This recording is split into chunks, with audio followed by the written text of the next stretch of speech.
And hello there. We'd like to welcome you into the Philly and Fred show for Wednesday, January 28th, 2026.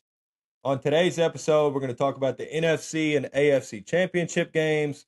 We're going to have a couple true or falses, couple who you takings, and we're going to finish out the show with ranking the hires as we see them from for all the spots that have been filled so far.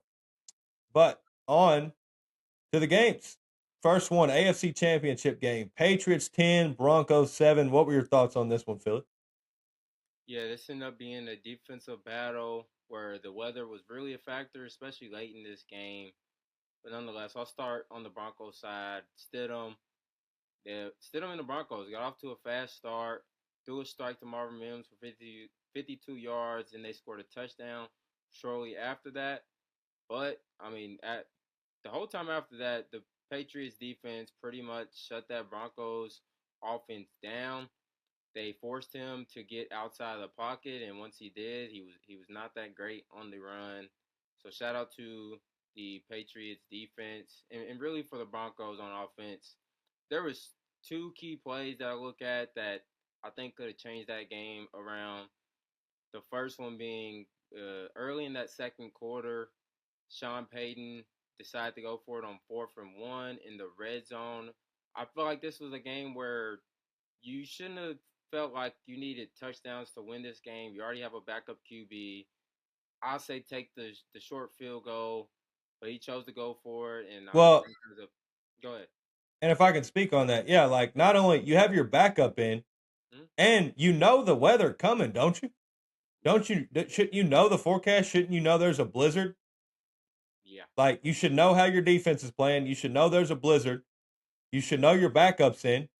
I mean, you get up 10 points there with the way your defense playing in an incoming blizzard, and you're playing it like the offense already can't move the ball in your defense, yeah. and then a blizzard's coming. So yeah, I had the same thoughts when it came to that. I don't know why they kicked it. Maybe it's analytics, maybe it's not. I don't know what that was, but yeah, you can go again. But that was my thoughts on the field goal situation for that.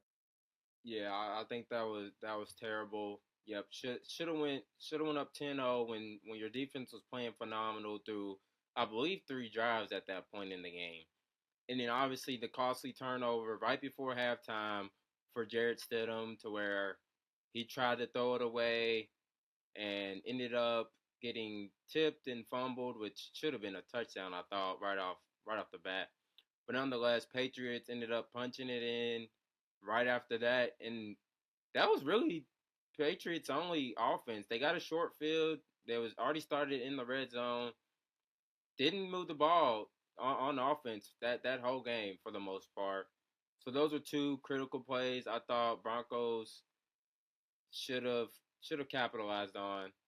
And then to the Patriots side, you played really how you've been playing all or not all season, but in the playoffs so far. Drake May got sacked 5 times again, but he was critical with his legs. He made some plays with his legs, which was critical, but you didn't get really anything going in the passing game. You didn't even have 100 passing yards.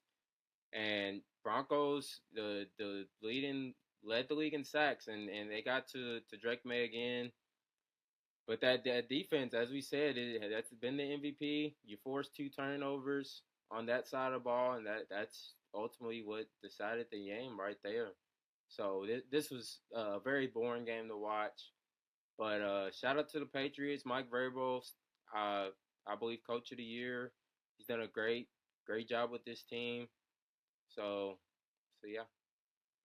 Yeah, and that's I feel the same way about all that. Broncos, they didn't capitalize enough when they had the momentum on their side.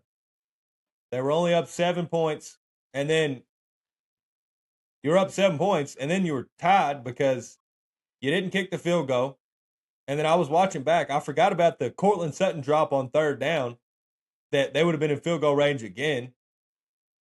Dropped that ball. So they had the miss, went forward on fourth, didn't get it. The Cortland Sutton drop in field goal range, and then the turnover. So instead of being up 13 nothing, 10 nothing, now you're tied and you feel like you've outplayed them. And yeah, That's basically all it was. They just didn't capitalize when they had the momentum. And nobody's really talked about this, but and I've watched a couple things and felt like I haven't seen nobody talk about this. This would have been a great game for the Broncos to have J.K. Dobbins. You had your backup in, it's snowing, and I went back and looked. He played in 10 games. The games he played in, this is the whole team. This is not just which Dobbins averaged 5 yards a carry, but the team in general, when he played the first 10 games, they had 120 yards per game and 5 yards per carry. And they had 100 plus in 9 out of 10 games. The other games he didn't play, which I think it was 9 games he didn't play, they had 98 yards per game and 3.8 yards per carry and only had 100 yards in 4 out of the 9. So I think that was a major difference is him not playing. Because like I just said, they ran the ball much better when he was playing. And in this game, you knew you had your backup. You knew the weather was coming. You knew it was going to be ugly. It would have been nice if you had your starting running back. Because if they could have busted out maybe 140 yards with 3.5, 4.5 yards per carry, this game maybe goes differently. And you don't really have to have Stidham throw it as much as he did. He threw it 31 times. The second half, we said, was a blizzard. Yeah. So, yeah, I think that was a big key for the Broncos, not having him, especially in this one. Because when Bo Nix was rolling, it wasn't that big an issue as you saw. Because later in the year, they still won a bunch of games. But in one like this one where you have the backup playing, I think not having Dobbins it just really hindered their offense and what they could do. Yeah. And even But if he plays this game, I think Patriots knows Broncos are winning that game if Bo Nix plays. I mean, they won 10-7 in a game where they did pretty much nothing offensively. So yeah, and that's why people are like, oh, he played in the blizzard. It was like, well, there wasn't a blizzard in the first half, and their best drive was, I think, 12 yards. yeah, So, like, don't give me they played in a blizzard. The whole first half wasn't a blizzard. They still couldn't move the ball. They weren't going to move the ball if they played in a dome, if they played in a blizzard, if they played in Miami, or they played in North Dakota. Like, it didn't matter. It didn't feel like they mattered where they played this game at. They weren't moving the ball. I mean, the Patriots, it's kind of weird because I don't like being like, they didn't play anybody, or oh, this guy got hurt, or this guy didn't play good. But it's kind of hard not to do that with the Patriots because you're going to the Super Bowl and your offense has scored 10 points, had 200 yards, allowed 5 sacks. They scored 28 points, had 248 yards against the Texans, 5 sacks allowed, had 3 turnovers, and let's be honest, the only reason they had 28 points is because their defense forced 5 turnovers. yeah. And then in the first, what about to say? And then in the first game against the Chargers, 16 points, 381 yards, 5 sacks allowed, and 2 turnovers. So, like, if they just don't get this easy stretch, I don't know if they win. But I can't say that because, I mean, you play who you play, and it's the playoffs. It's not their fault that Bo Nix got hurt. It's not their fault they didn't play, that Josh Allen and the Bills didn't win. It's not their fault Herbert didn't play well. So, I mean, I got to give the defense credit. I don't know if they've played the best offenses, but like I said, they can't help that. Maybe the defense or the offense will get it going, but they're going to have a load on their hand because they're going to have to play a heck of a team in this next one. And let's move on to that team. Oh, were you about to say something about this game? Yeah, I'll just add on to that point real quick. No knock on the Patriots at all, but the quarterbacks you face. You face Justin Herbert, who's 0-3 in the playoffs in 6 years. C.J. Stroud, who had 10 turnovers in 2 games. And then Jarrett Stidham, who made his first start in the entire year in the AFC Championship. So, Patriots, you played phenomenal this season. I'm not trying to knock on you, but yeah, like you said, I think they'll have some waiting for them in the Super Bowl. But yeah. Yeah. And we're going to talk about the team they're going to face. The NFC Championship game, Rams 27, Seahawks 31. I think it should be mandatory next year. If these teams retain most of their players, they got to play their 2 regular season games, and then they have to match up at the playoffs. Because they played 3 times this year, and every game was in the balance in the last 30 seconds. I mean, their games were awesome this year. They played 3 absolute bangers, and the Seahawks edged them out twice. And also, Charbonnet's good, but and it sucks that he got injured. Hopefully, he gets healthy. But Kenneth Walker, he's an absolute dog. Like I think people forget how much of a dog he is because he don't get the carries. But even when Charbonnet gets healthy next year, he should get the bulk of the carries because I mean that dude. There was multiple times it looked like they had him, but he just never stops moving his legs. He's not that tall. He's low to the ground, low center of gravity, runs low, strong as hell, tree trunks for legs. I mean that dude. I love watching that dude play football. Talking about dudes I love to watch play football, Sam Darnold. I mean, that guy, he's done both things in their playoff games. He's been the game manager that throws for 100 yards when his defense, special teams, and running game gets it going. And then in this game, defense didn't play as well. They run the ball well, but not as well as the first one. Didn't get the special teams, well, got one special teams play, but didn't dominate like last game. And he throws for 350 yards. Like he's been what you want in your franchise quarterback. When you need him to be a game manager, he'll be that. He'll hand it off. He'll only throw it 17 times. He'll let Kenneth Walker and Charbonnet run it down the 49ers' throat. But in this game, you had to have it. You needed him. He gave you 350 yards. So I think that's, if I'm a Seattle fan, this is great because this tells me if I can just build a good roster, this guy can take me to as many Super Bowls as we want. Because if he could be a game manager and throw for 350 and 3 touchdowns, like I don't know what else you want the guy. He maybe can't do that every game, but if he can pick his spots when he can do it, when he doesn't have to, I mean, that's going to be tough to beat. And I thought about this after the game. Do you think this is what it felt like watching the AFC Championship game and then watching the NFC Championship game when it was 49ers versus Cowboys in like the late 80s, early 90s? Yeah, just a complete slugfest on both sides. Both sides obviously hate each other in the same division. Yeah, this kind of felt like old school for sure. Third Well, time meeting in the season. but I'm saying more of like the fact of like, oh, I watched the AFC Championship game and I respect that champion, but I watch the 49ers and Cowboys and I go, oh, there's your champion. Like, Yeah, whoever I, wins this game is going to win the Super Bowl.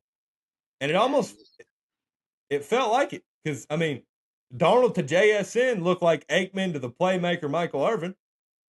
And then Matthew Stafford to Puka looked like Montana and Jerry Rice and Steve Young and Jerry Rice. So it was just half a game. One last thing about Darnold. We talked about that if the Rams could get pressure in his face, that he normally didn't do well, but he did in this game. Two of his touchdown passes were with guys literally tackling directly in his face, which is the hardest pressure, right in the face. Up the middle is the toughest pressure, and he threw 2 touchdowns with it in his face. But the Rams offense, I don't know what I don't know what they I don't know what they do, what conundrum they put this Seahawks defense in. But against everybody else, the Rams 15 points per game allowed and 286 yards per game allowed. Against the Rams this year, 28 points per game allowed and 436 yards per game allowed. I don't know which it probably starts off. It's nice to have Matthew Stafford and Puka and Devontae Adams, but they had this defensive number. Luckily, the offense bailed them out twice, but felt like the defense had one of the few teams, if maybe the only team to have their number. But yeah, yeah, Seahawks looked great game. Rams looked great. Stafford was awesome, but Darnold, I wouldn't even say he outdueled him. I think it was an even contest, but Seahawks got the win in the end. What were your thoughts? yeah, absolute great game. What we expected after seeing the first two matches. Both QBs played phenomenal. I think the Donald talks, they're over now. He's made it to the Super Bowl. He played well in both the playoff games, and this was a game like if you made a mistake, the other team was capitalizing. We saw the dumb. Well, first I'll start off with the muff punt by the Rams, which was very costly. Next play, Stafford, the Bobo in the end zone for a touchdown. They capitalized right off that. Rams come right down, score again. But it was where Seahawks got to stop on defense, and Tariq Woolen does a dumb taunting penalty 10 to 15 seconds after the play. Stafford comes down next play right to Puka, and that just defines how this series has went. It's been one team making a play and then the other team capitalizing off of those. So yeah, this was a great game.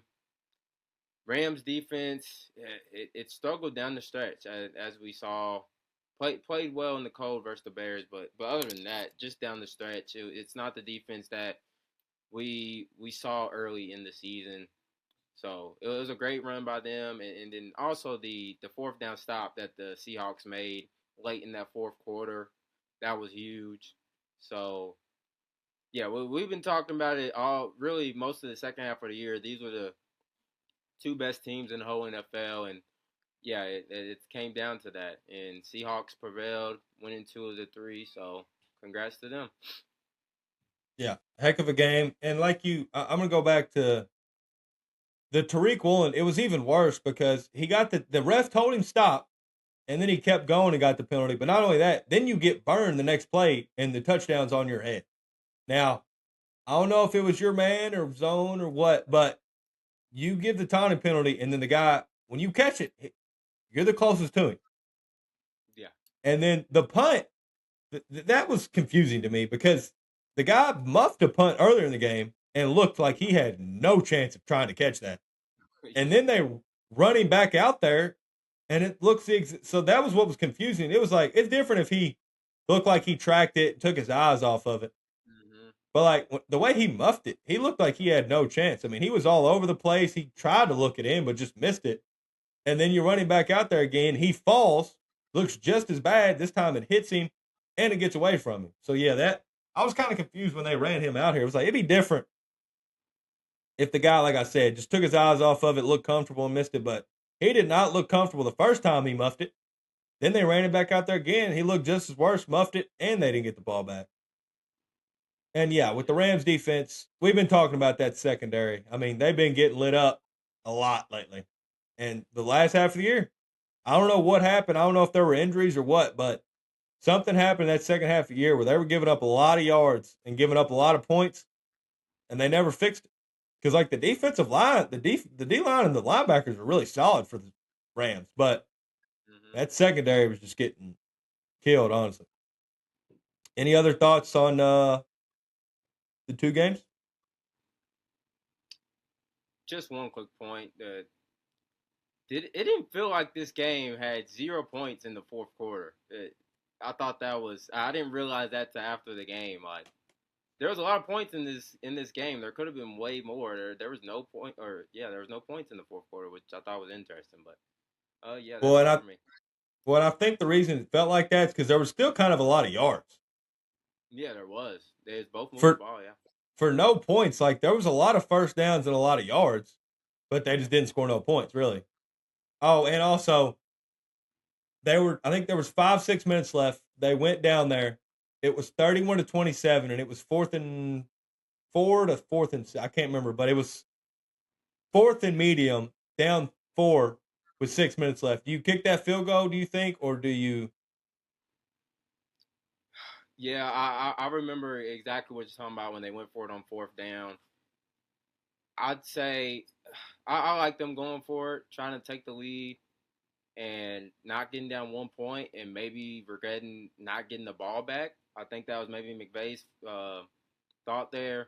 I also thought when they kept getting down, I believe it was 5 points. I thought one of those times that at least one of those times they was gonna go for two and try to make it a 3 point game.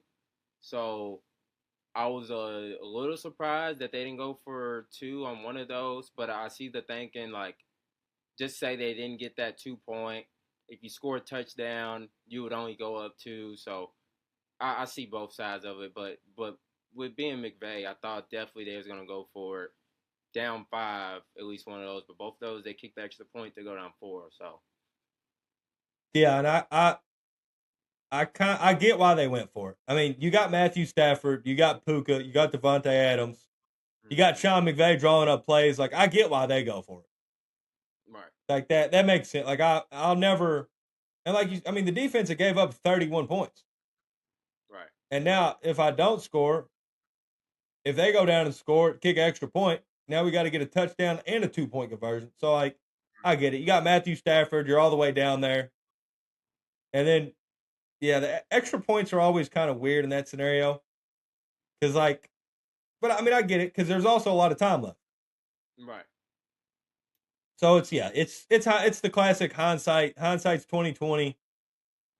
You're damned if you do, damned if you don't. If it works, look like a genius. If it doesn't work, you look like an idiot. Yeah. That's what most of those decisions feel like, honestly. Hmm. But that's it for the games. On to true or falses. First one, true or false? The trade for Rashid Shaheed was the best trade outside the Micah trade, and I'm going to go true. I mean, honestly, if you look at his receiving yards and receiving touchdowns, it doesn't really seem like it's been that great of a trade. But I mean, he's housed multiple kicks, multiple punt returns, and he had the big bomb to start off the playoff game. And that's what you did. You get a number two receiver and you get a return guy for exactly this. You know you got a talented team, you know you're really good, and you know you have a chance this year. So I like when teams know when it's time to go all in. They knew. They're like, hey, we're loaded this year. We believe in our quarterback. We got a loaded roster. We're going to go in for a receiver too. And honestly, when the trade happened, I didn't even think about the possibility of him being a kick returner or punt returner. But that's where he's made his best impact. He's housed, I'm pretty sure, two punt returns and a kickoff. So yeah, I think that's been one of the best trades, probably the best trade outside the Micah trade this year. What's your thoughts? I'm gonna go false. I think it's. I'm gonna say the third best, but all year, the second half of the year at least, we was talking about Jacoby Myers being the best trade, and I think that still stands true with that Jags offense. How they really ascended once they got him scoring 30 plus. Once they got him, and they didn't really use him in that playoff game versus the Bills, and I thought they would run it more, but they did pass, but he wasn't really involved in that pass game in the game they lost to the Bills. But Shaheed, he's been a wonderful addition, specifically in the punt and kickoff game for the Seahawks. Like you said, it hasn't really done much on the receiving end, but just what that special teams has done since he's got in, I think that's the second best trade outside of, well, I guess third best outside of Micah and Jacoby Myers. But I'm gonna go false. All righty. Next one. True or false? The Titans firing Vrabel set them back years and saved the Patriots, and I'm going to go true. I mean, the Vikings have had nothing since they let go of Vrabel. They've been no good. And the only reason they fired Vrabel is because it was the classic scapegoat. The GM wasn't doing his job, and they got to fire the coach because his roster stunk. They got rid of A.J. Brown. They got rid of Derrick Henry. They got rid of all these guys. And then the coach goes 5-12, and you go, what the heck? We got to get rid of this guy. This guy can't win no more. And then his first year in New England, you give him a pretty good quarterback. And really, I mean, you got Diggs, but there's not a lot of big roster changes outside last year's team. Now, they signed a couple guys, like I think Milton Williams, like defensive tackle guy was really good. They signed some guys, but like, I think that's like scouting and like development because when they signed them guys, I wasn't like, oh my God, can you believe they signed this guy? But then they go to the Patriots and they're under Vrabel, and then all of a sudden they're great football players and they're stud football players, and they feel like the old Patriots where they may not be super talented, but they're not going to make mistakes and they're not going to beat themselves. They're going to let you beat yourselves and they're going to capitalize on your mistakes. So, yeah, I'm going to go true here.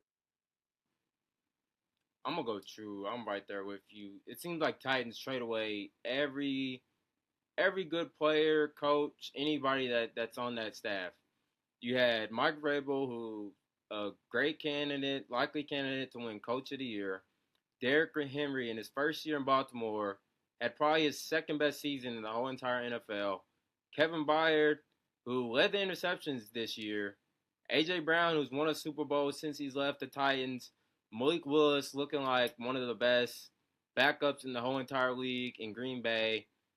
Traylon Burks, I know he hasn't put it all together yet, but that's still a guy I think in the right fit that will be a stud. So yeah, I think them firing Vrabel that was the dumbest decision they've ever made. But that's just what the Titans do. It seems like they can't keep anybody good on that roster. So yeah, I'm gonna go true. Alrighty, next one. True or false? A lot of the times the QB, well, let's see, how am I going to preface this? True or false? More times than not, the QB isn't a bust. The team ruins the quarterback. And I'm going to go true because, I mean, classic Sam Darnold, even though he wasn't good this year, Geno Smith, Baker Mayfield. I mean, there's a lot of guys, and it seems like more lately where the guy leaves a place where he's labeled a bust, but he was just put in a terrible system, or he was given a terrible offensive coordinator, or the system they run was awful, or the team stunk. Like that's just.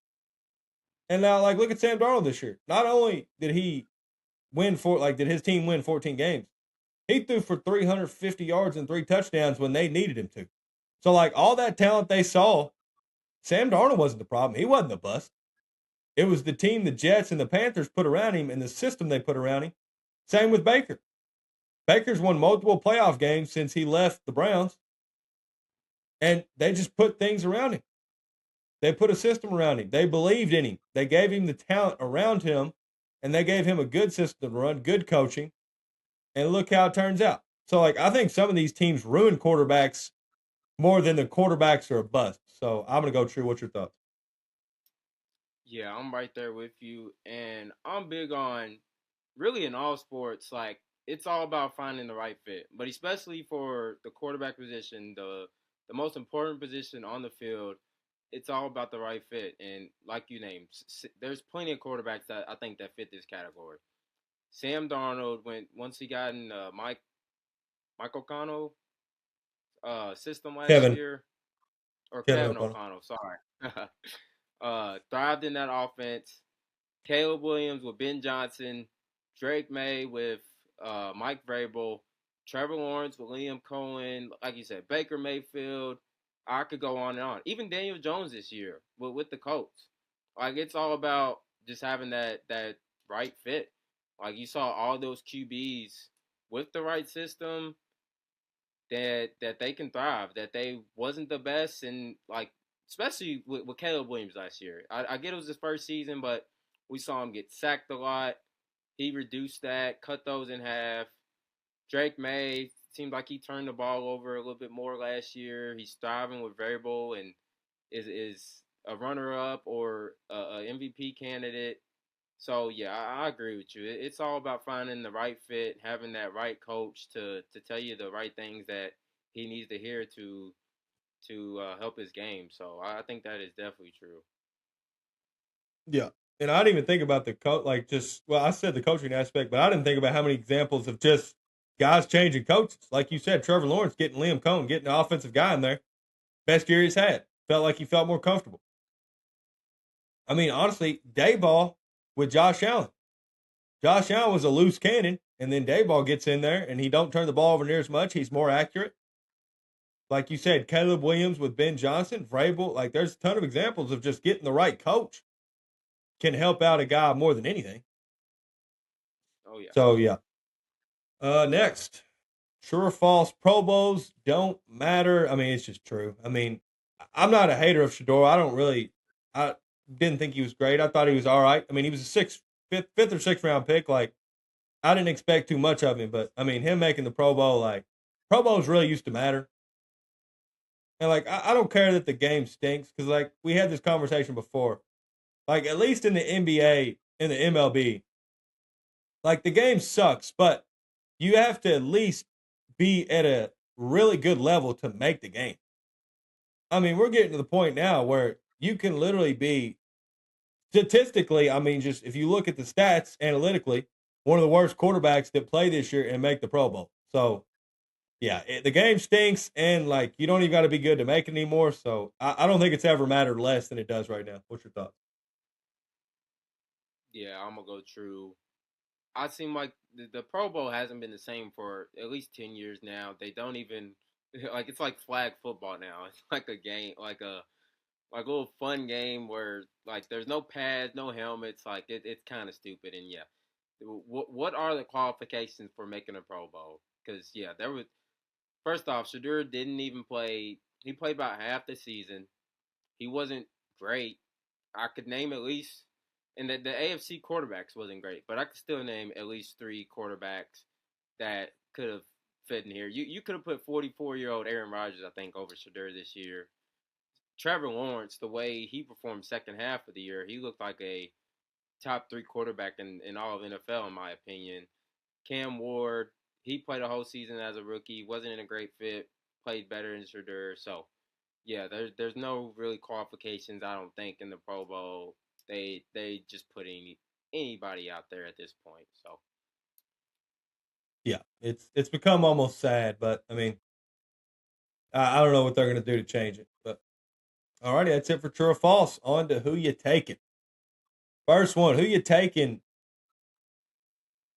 All right, well, we'll phrase it this way: who would you take as your quarterback for the Super Bowl, Sam Darnold or Drake May? And I'm not gonna lie, give me Sam Darnold. I know Drake May might win the MVP, but in the playoffs, he's thrown for 533 yards. He's got 5 touchdowns. He's got 3 interceptions or 3 turnovers. Darnold, 2 games, 470, 470 yards, 4 touchdowns, 122 rating. And like we said, he's done both. He's been a game manager, and he's thrown for 350 with 3 touchdowns. And he's already went through this experience once. He had his playoff lows last year.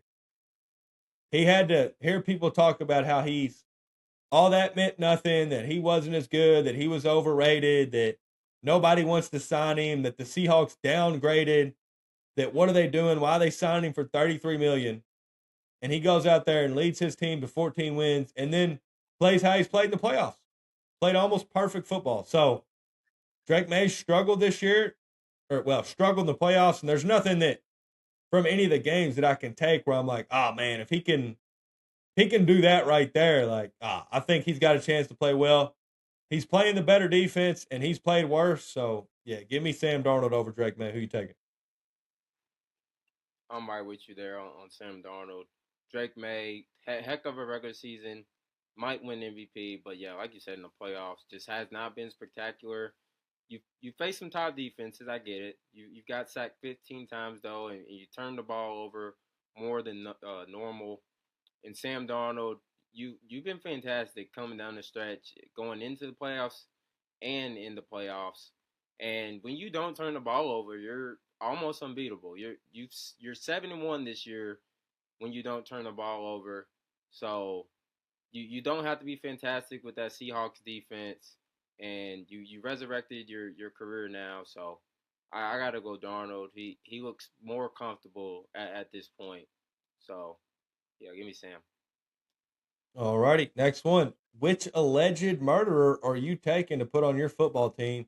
Aaron Hernandez or OJ Simpson? And give me OJ Simpson. I mean, I'm not gonna lie. I knew the classic. He had 2,000 yards in a 14-game season, and I know that's impressive. But OJ Simpson had a 5-year stretch where he averaged 1,540 yards per year on the ground, and that was on the ground. And that's when defenses had heavy boxes. I mean, there was probably 6, 7 people in the box every time. And over a 5-year stretch, he averaged 1,540. And hey, I know Aaron Hernandez was a beast, and I know he was young when what happened. But I mean, if I'm taking an alleged murder, I don't think I could take anyone over OJ Simpson. Give me OJ Simpson every time. Yeah, I'm right there with you on OJ. He was actually the first running back to get 2,000 yards in the NFL. And yeah, like you said, that's when defenses were stacking the boxes. They're physical as can be. But I mean, he's also in the Hall of Fame. He has an MVP, 5-time first time All Pro, 6-time Pro Bowler, and yeah, Aaron Hernandez. I just think you was gonna be great, but I mean your career was just too short. You was only there 3 seasons at the Patriots, so yeah, I got to give it to O.J. Simpson. He's all time great. All righty. Next one.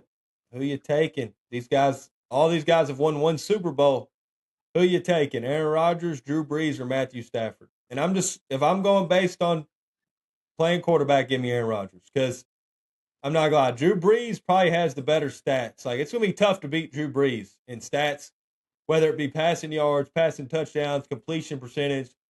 Like he's got all those. Basically, he's behind Brady and maybe with Manning in most of those. But watching him in his prime, I got to go Aaron Rodgers because that guy, he can make every throw. He used to be able to use his legs.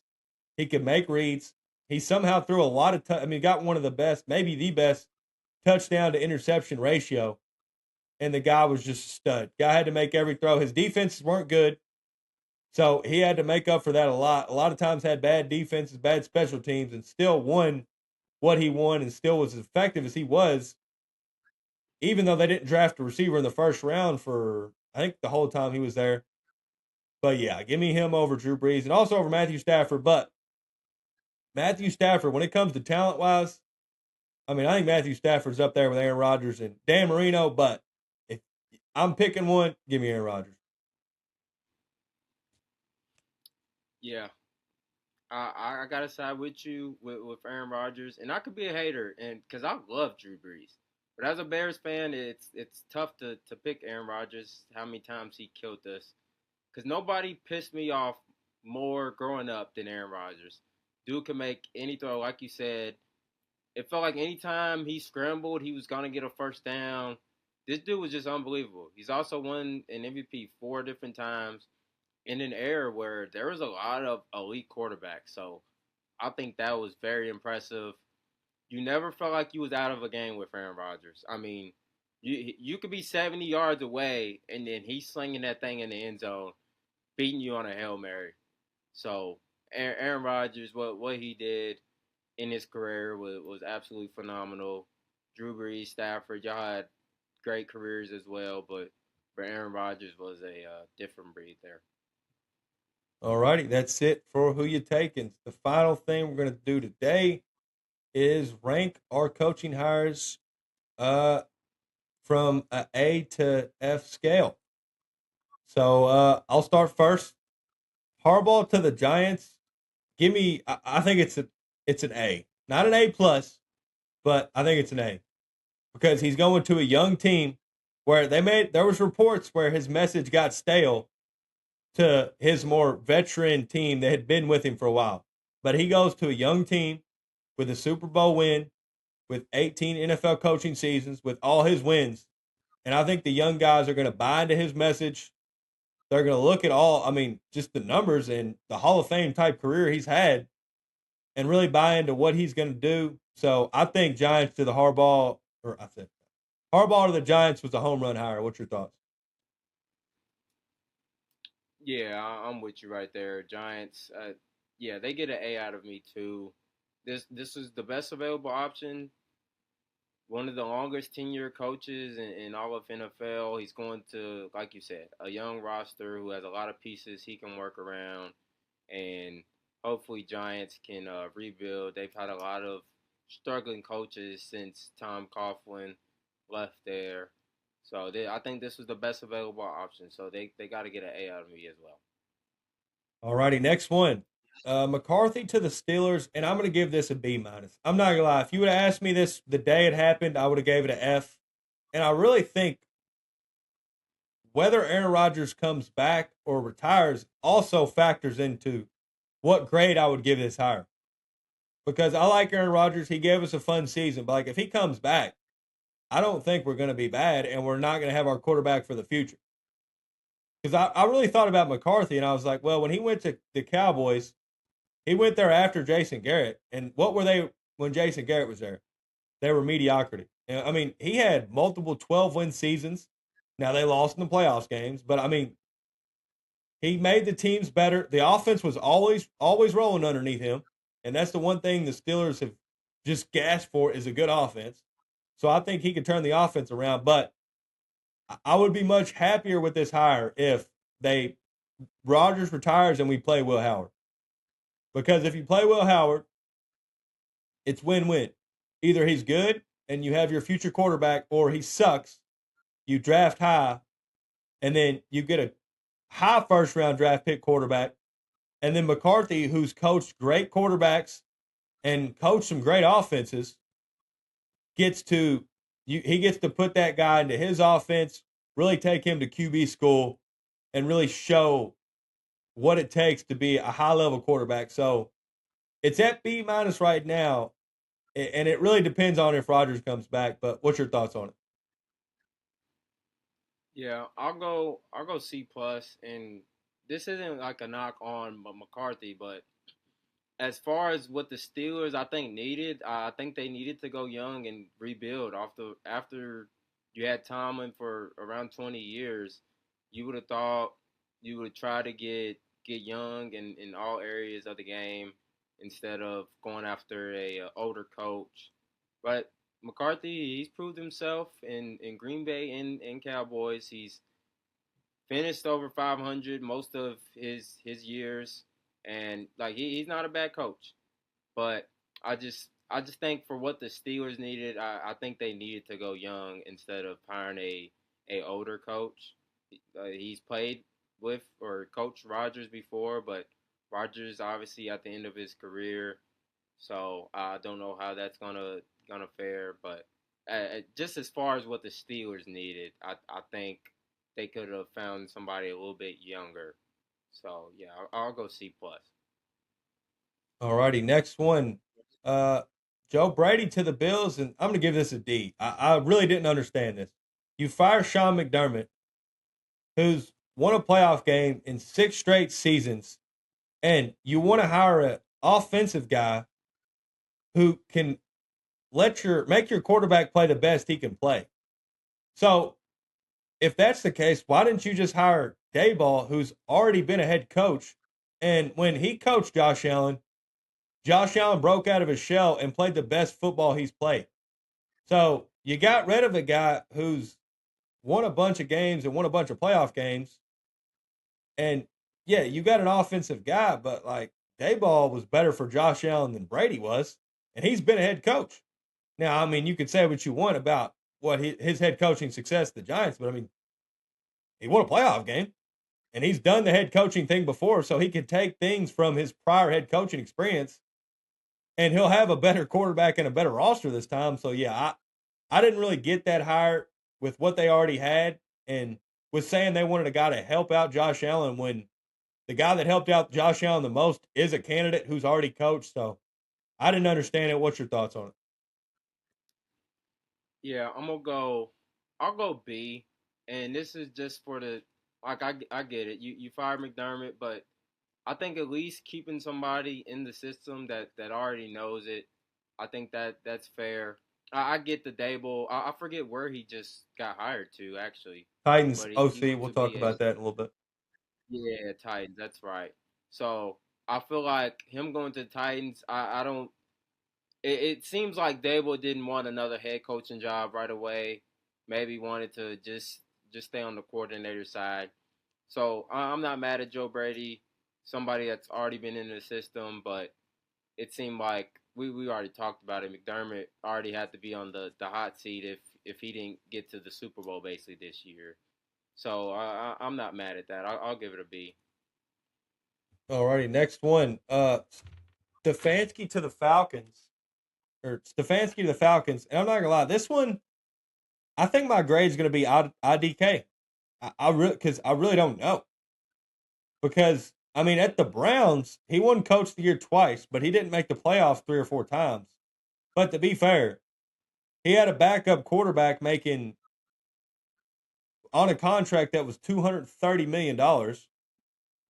I mean, what his best weapons were? What old Amari Cooper, Jerry Judy, Odell Beckham. Like I mean, he had a good run game, but like the weapons weren't there. He had a backup making a bunch, many millions. He never had a good quarterback. So I don't really know what to think of him. In the Falcons, yeah, I just don't know how good he is because I know the Falcons got a bunch of talent. I mean, because if that's what I'm saying, if he's any good, they'll be great. It's a great hire because he's an offensive guy and he can really use weapons like Bijan, and he can maybe find out what develop Penix, and then you got Drake London, Kyle Pitts. But yeah, I don't know. He won a playoff game with the Browns. That should stand for something. But his Brown tenure confused me, so I don't know how good he is. So I'll give this an IDK. Yeah, at first I would have gave this a low grade because I'm not a huge fan of Stefanski, Bluetooth but I'll connected. say it's a B plus. At the Browns, yeah, like you said, he didn't really have the roster nor the QB his time there, and still got a playoff win with him. won Coach of the Year twice. But now in Falcons, you'll have the roster. You're not going to be in a division that's very hard. Like in the AFC North, I mean, it was a battle. You had the Bengals, Ravens, and Steelers over you. Now you're in the division. You feel like you could win with that roster if you get the right coach. I think Stefanski with those weapons, he can maybe work with them. We'll have to see.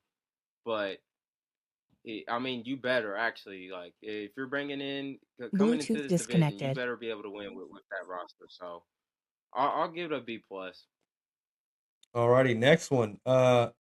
Mentor to the Ravens, and I'll give this one B plus because I mean that was a great defense when he was in LA. They always had a great defense, and really it kind of sucks because the guy that everybody wanted to keep in the building and possibly get this job is coaching the Seahawks, and he was a defensive guy, and that was McDonald. But now that McDonald's gone, he was the best option probably anywhere. And now you get Mentor. And Mentor ain't nothing to sneeze at. We talked about how good that Chargers defense was this year. But Mentor's one of those coaching hires where, yeah, Mentor, he might be the right guy, but now you need to get the right OC in there. Because you talked about wanting to take Lamar to his best and next level. Well, if you get a defensive guy and you don't find the OC, you're not going to get that. That's not going to happen.